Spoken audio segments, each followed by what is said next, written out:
Now, before we get on to NXT Takeover Chicago, you just revealed to me during the break of a bit of breaking news.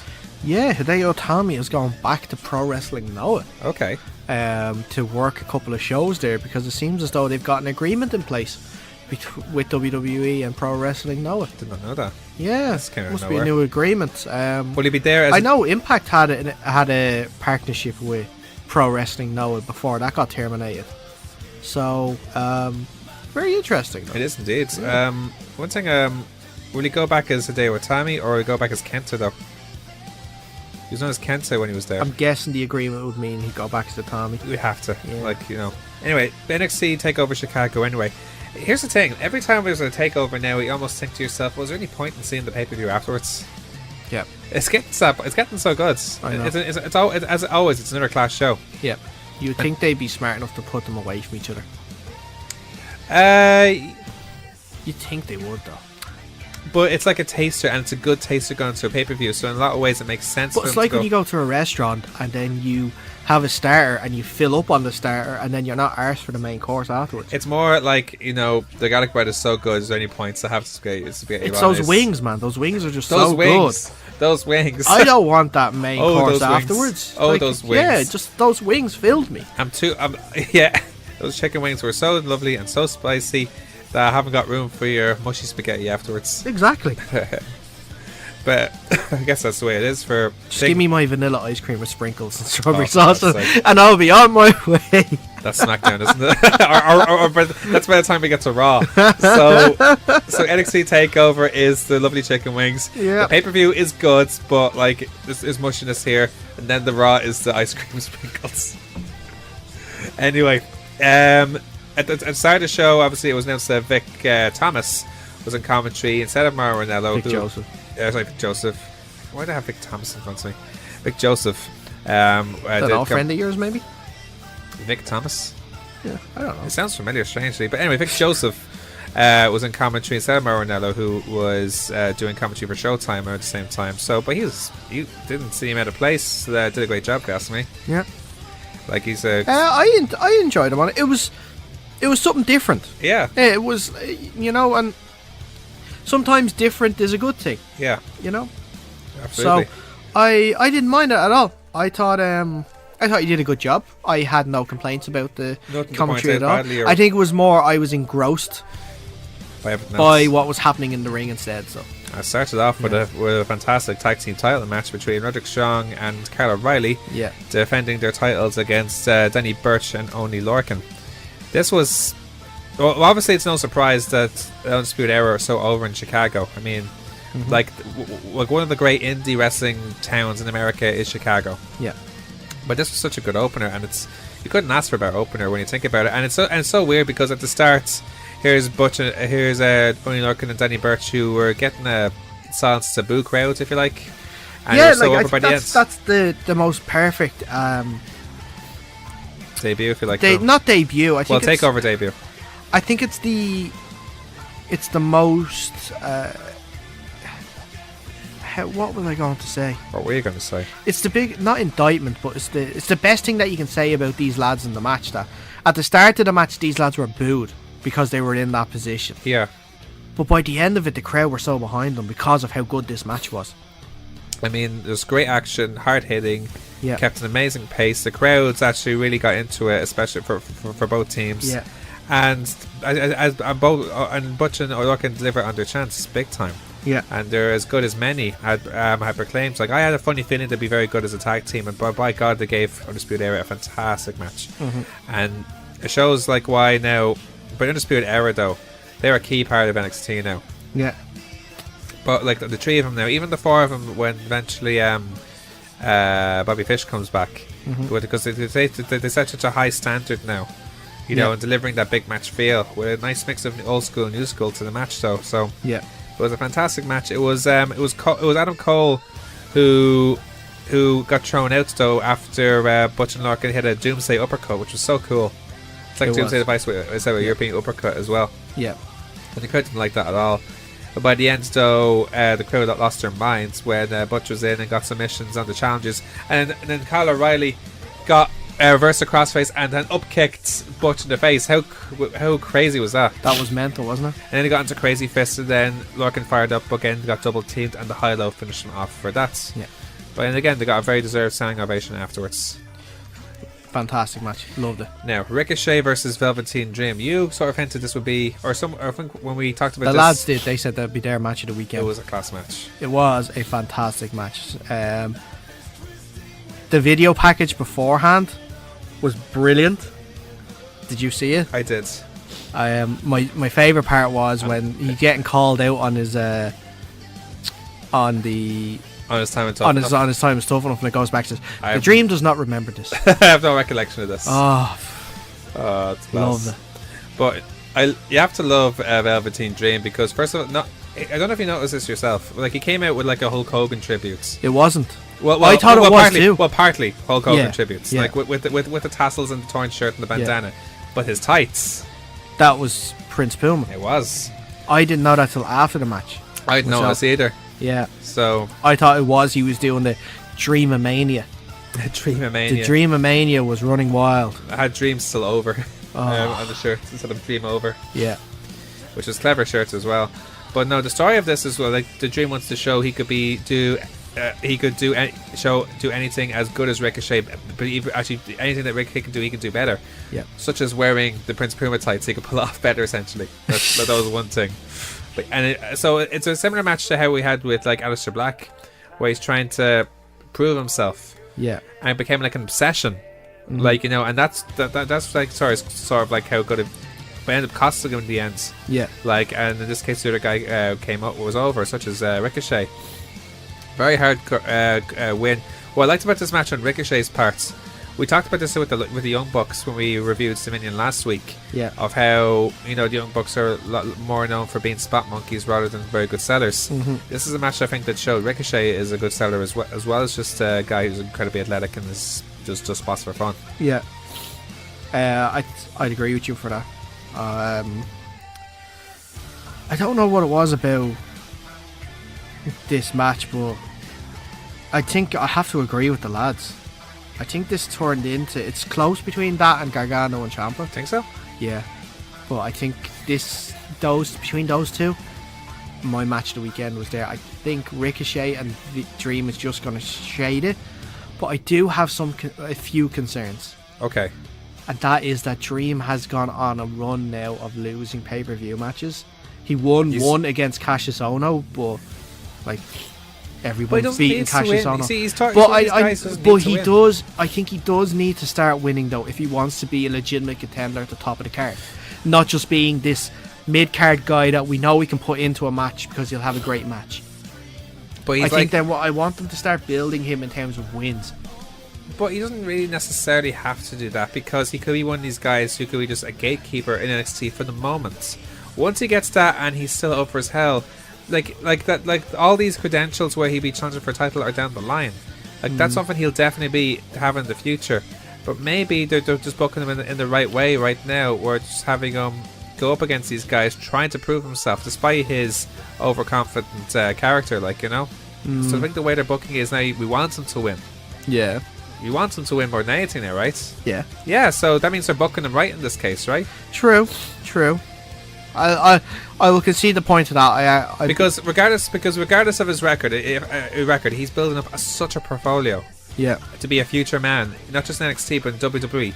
There's no way someone like him will not do well in WWE. He should be amazing, especially because he's homegrown in WWE. He'd come from the indies, from the likes of a Ricochet or any of the guys from the Undisputed Era. Yeah.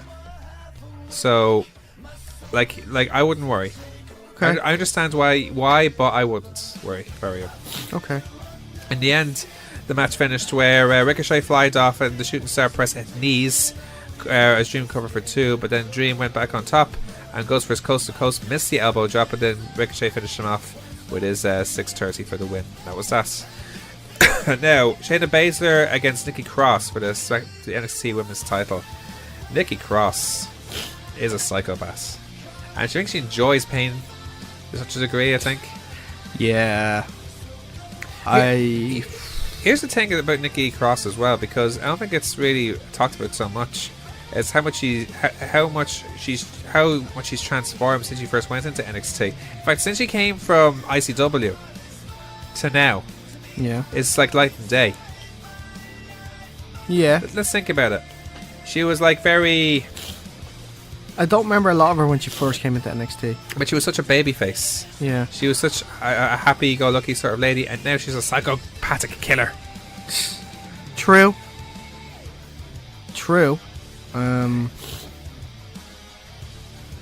Yeah. You seem unsure. No, she is a psychopathic killer. I know well, I don't know she is, but I know where you're trying to get at.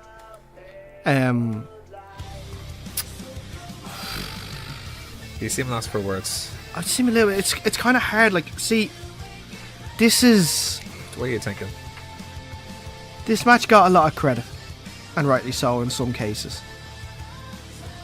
But for me, I was left a little disappointed by it because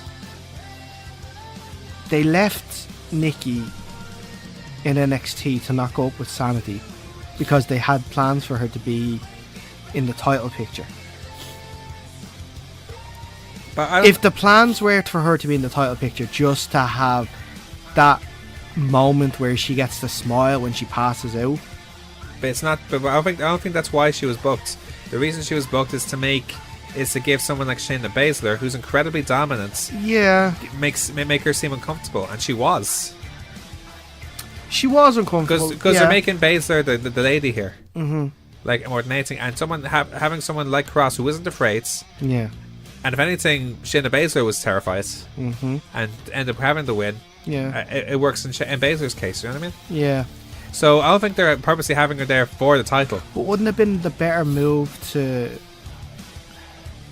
have Shayna Baszler, if she was that terrified, like not even terrified, to be like that uncomfortable, wouldn't have been the better result for her to lose then? I don't think so, because like she's that type of badass character that could try and overcome her anyway, regardless but of her like tactics, that wouldn't that help the story?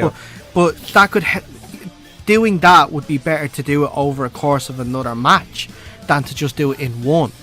Like, it took her one match to get used to who Nikki Cross is, and then in the next match she's more ready for her, and that's when she can actually take the title back. I'd be more understanding if she lost the title, though, if she was completely terrified. She wasn't completely terrified, she was just like, alright, so I don't know what I'm getting into here. Well, they couldn't make her completely terrified. That's the thing, you can't. That's the point. Because it's her type of character. You can't, that's the point. Here's Baszler, whose overall commands, by the way, her in-ring confidence is she's gotten so good. Oh, she's bossing it in the ring now as she's a very legitimate as a heel. So like she is cementing her place as like the top heel, and the top female woman, heel in top NXT. woman in NXT. Yeah, all rounds. Like she's in that position now where Asuka was, or where Charlotte was before that. She's next. She's that lady in line now, though. So. Yeah, and again, I really liked the story to this whole finish, and the finish I think was I liked the finish because it was Nikki who was passing out and played so well to the story because she's too crazy and focused on making Baszler keep attacking to tap. Like she wants her to have that choke. It's almost like she invited her to get that rear naked choke to her, and a shot of her smiling, of her passing out and then smiling again when she woke up. I thought it was really good. So it ended when Baszler countered the crucifix and locked in the choke, and then Nikki fighted and then smiled and then just passed out in the rave after that, waved it off, and then was smiling afterwards. Like it was good, and it's what it needed style wise, I think. And but I did, and they didn't overstate it. I think this is one of these things where it's just a once off thing. I can't see it having a second match. We could have. Then isn't that a bit of a waste leaving Nikki down in NXT? It wouldn't have been better to bring her up to the main roster just for one match. Unless they do a multiple lady match, and let's not forget there's all these other ladies in the backgrounds. Like who could be chancing for the title. What if we have another match with Dakota Kai or Bianca Belair, who's doing so well, or even Lacey Evans or Kairi Sane? Yeah, no, I agree.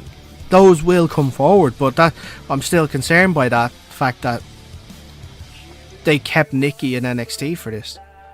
You know, this is just one blight on a really, really good night and great match, but. It's just like I feel like there's an opportunity missed to have Nikki up there on NXT or up there on the main roster as part of Sanity. Now saying that, Sanity have only had their first match this week. Yeah. So I guess there's always time to bring them back anyway. Yeah. So I disagree. I think it's like the whole point of her saying was probably for this. She could easily be called up now after this and join Sanity. But I don't know. We'll have to see what happens. Keith Lee made an appearance in NXT. Yes, he did. We sort of expected it in a way. Well, there were people were like predicting it, but it wasn't. I don't think it was guaranteed to. Well, I'm happy it was. Yeah, so we're interested to see what he does in NXT now. I'm sure he had a keen eye on the NXT title match between Aleister Black and Lars Sullivan. This match was a well laid out match, like in the sense that it didn't go on too long, and it was basically like Lars who gave the great battle against the monster of Lars. You mean Black, who had the great battle against the monster of Lars? That's what I meant. Yeah. And then there was like the Black. He had enough, and he took more than one Black Mass. That finish though was very good. So yeah, it was a great finish where he counted the freak accidents, hit the Black Mass, but he gets up, he's on his knees, and he gives Evans that last one to finish him off. Yeah, and we won't mention the one that botched. Oh yeah. I like to think it didn't contact properly. What's the thing that Corey Graves will say? Oh, he didn't get all of it. Yeah, I think he didn't get any of it. Percy Watson, I think, said that. But to be fair, it's nowhere near as bad as when Jinder had to try and sell the Whisper in the Wind from Jeff, but didn't. Oh yeah. Didn't make contact, and then he just fell. And then Corey gave the things like the vibration of the ground sent Jinder to the ground to the ground itself. Well, it's credit to Lars Sullivan. This was his first title match. I think he did extremely well. He played the monster very well. He's the Braun Strowman of NXT right now, if you like. So, so yeah, I thought it was a great match. Can't complain there. But let's get to the main events now. Johnny Gargano versus Tommaso Ciampa, the Chicago Street Fights. Yeah. Of course, at the very start of the match, Candice LeRae, who seemed very uncertain by the whole thing, like I think said on Twitter beforehand, she wants nothing to do with this because it's turning Johnny into a person he despises. Gave him his crutch that he won the match from in New Orleans, telling him to kick Ciampa's ass. Yeah. Now, obviously, this match was met with a lot of tribulation before this. More so because not necessarily to the performers, but more so how could you continue on after such a perfect ending last time and a classic of a match, which it was. Yeah. But I think they pulled it off. I enjoyed this match so much more, I think, than not so much more, but I enjoyed this match more than the first one. But I think they mixed up the order of the matches. You'd think so, wouldn't you? Because you think why it would make more sense. Like the ending of the New Orleans match was such a perfect ending. Why wouldn't they have that at New Orleans and then would have exactly. But obviously throwbacks are the thing right now. Having throwbacks to previous matches we talked about. The moments. If I'm this match, it's the moments of the rivalry. The whole obviously we talked about Kenny and Okada last week with the throwbacks to all their previous matches.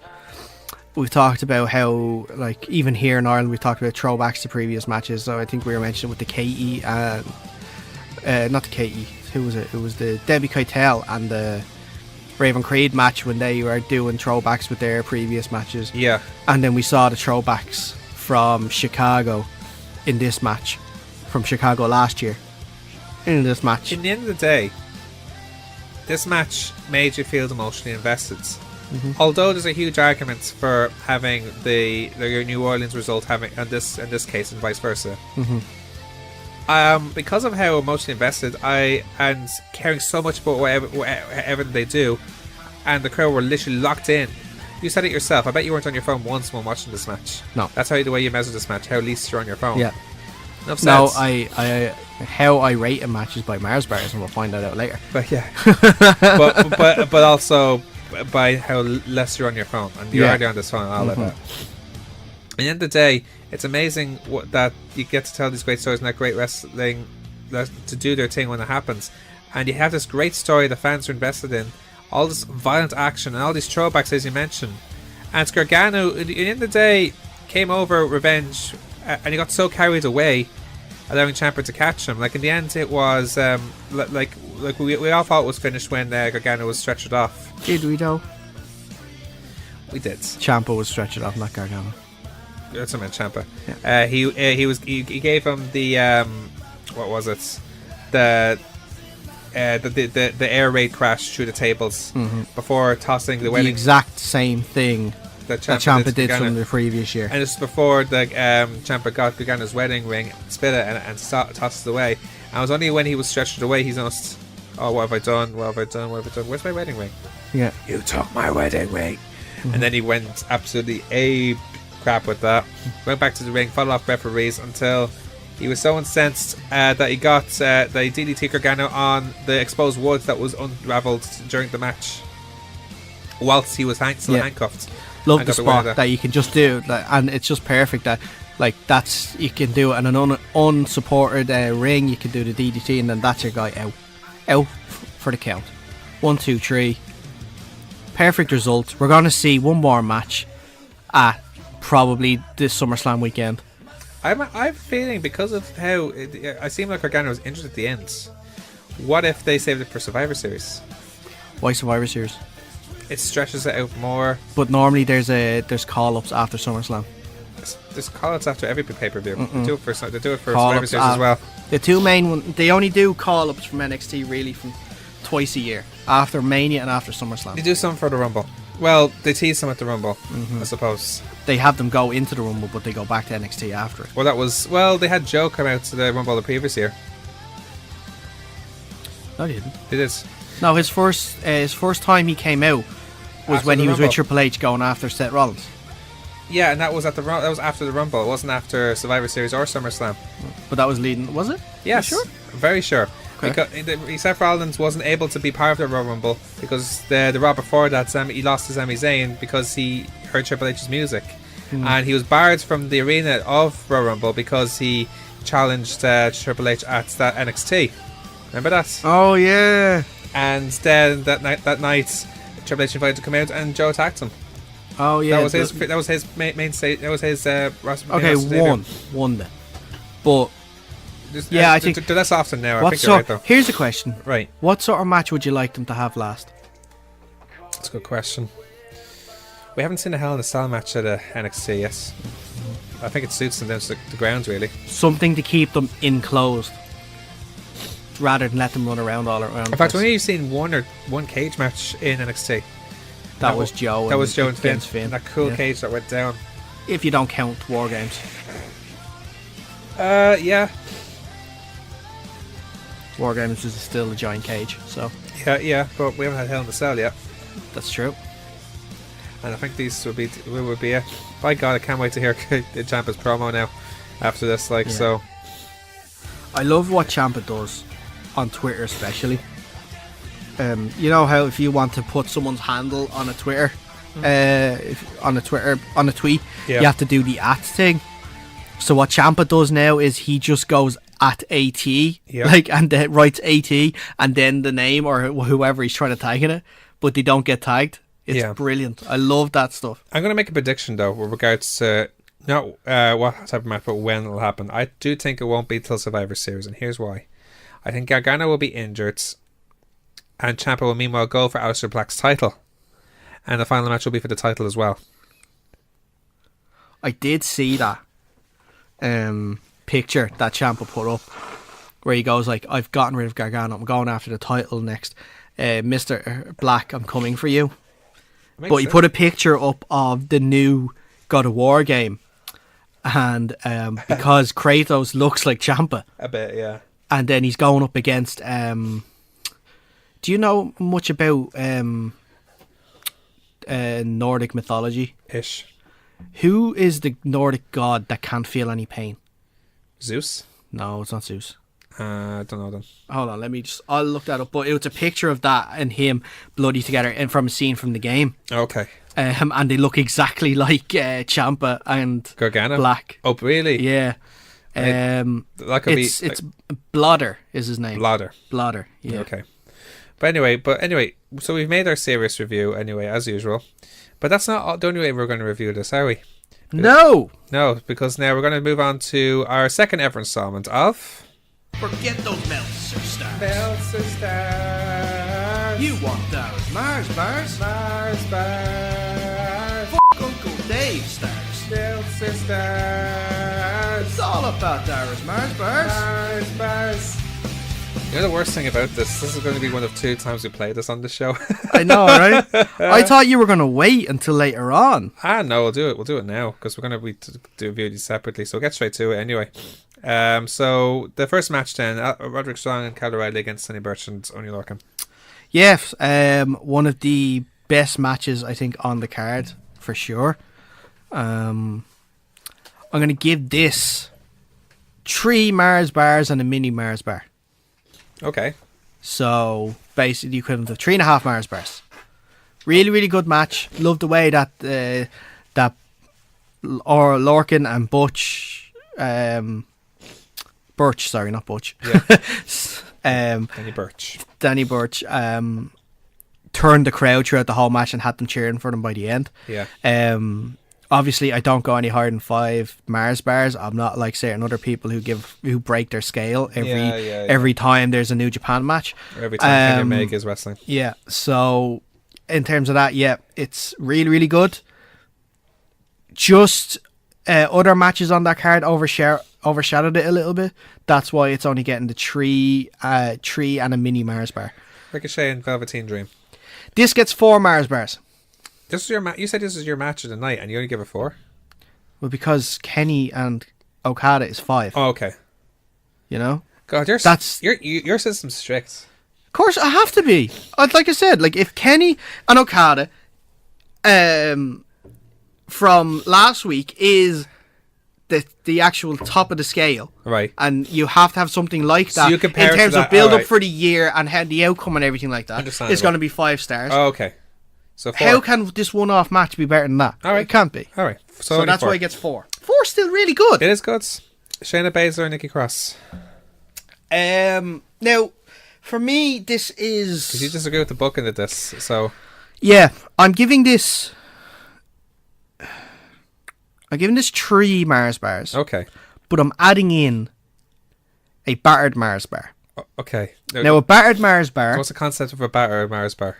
It's kind of like Marmite. Some people will like it and some people don't. Okay. So that's what some people like a battered Mars bar, some people don't. That's why I had a few problems with the match in terms of outside of it. That's why the match itself gets the 3 Mars bars, but the part surrounding it gets the battered Mars bar, where some people like the things that surrounding it, some people don't. Okay. How's a battered Mars bar either like or not liked? I thought the people who would be either like or afraid to eat it because it might kill them. Yeah, so that's... They like it or they don't like it. Some people like it, some people don't. Yeah, I suppose Nikki Cross could kill anybody. Or Shayna Baszler for that matter. Aleister Black and Lars Sullivan.